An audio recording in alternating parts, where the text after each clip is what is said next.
Viral হওয়ার নেশা, সামাজিক যোগাযোগ মাধ্যমে আলো ছোঁয়ার ইচ্ছা কখন যে একজন তরুণকে জীবন মৃত্যুর ভয়াবহ খেলায় ঠেলে দেয়, তার উদাহরণ আজকের এই ভিডিও। আজকের এই ঘটনাটি এমন এক তরুণকে নিয়ে যার স্বপ্ন ছিল মানুষকে হাসানো, ফানি ভিডিও বানিয়ে দর্শকদের আনন্দ দেওয়া, কিন্তু সেই হাসির ভিডিও করতে গিয়ে দিন শেষে তাকে পৌঁছাতে হলো হাসপাতালের বিছানায়, তাও শরীর ভর্তি ভয়াবহ দগ্ধতার যন্ত্রণা নিয়ে। আলামিন এলাকার জনপ্রিয় এক টিকটক কন্টেন্ট ক্রিয়েটর। দর্শকদের হাসাতে চাইতেন, মজার ভিডিও তৈরি করতে চাইতেন, কিন্তু সেই মজাটাই আজ পরিণত হয়েছে দুঃস্বপ্নে। এক ঘটনার দিন দুপুরে আলামিন সিদ্ধান্ত নেন একটি ফায়ার স্ট্যান্ড বা ফানি ভিডিও বানানোর জন্য সরঞ্জাম তৈরি করবেন।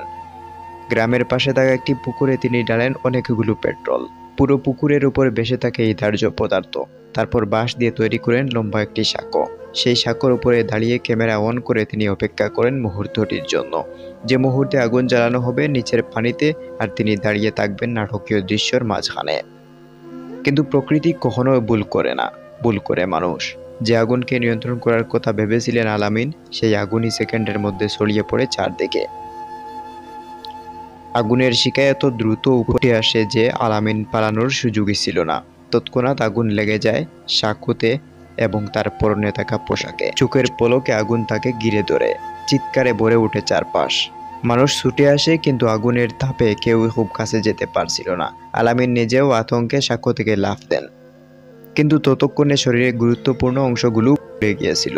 এরপর স্থানীয়রা তাকে উদ্ধার করে তড়িঘড়ি করে নিয়ে যান স্থানীয় একটি হাসপাতালে। সেখানে জরুরি বিভাগে তাকে ভর্তি করে চিকিৎসা শুরু করা হয়। সবশেষে বলা যায় আলামিন বেঁচে গেছেন। এটাই এই মুহূর্তের সবচেয়ে বড় স্বস্তির খবর। কিন্তু এই ঘটনা যেন সবার জন্য বড় এক শিক্ষা। ভাইরাল হওয়ার নেশা ক্ষণিকের, কিন্তু একটি ভুল পদক্ষেপ একজন মানুষের জীবনকে চিরতরে অন্ধকারে ঠেলে দিতে পারে।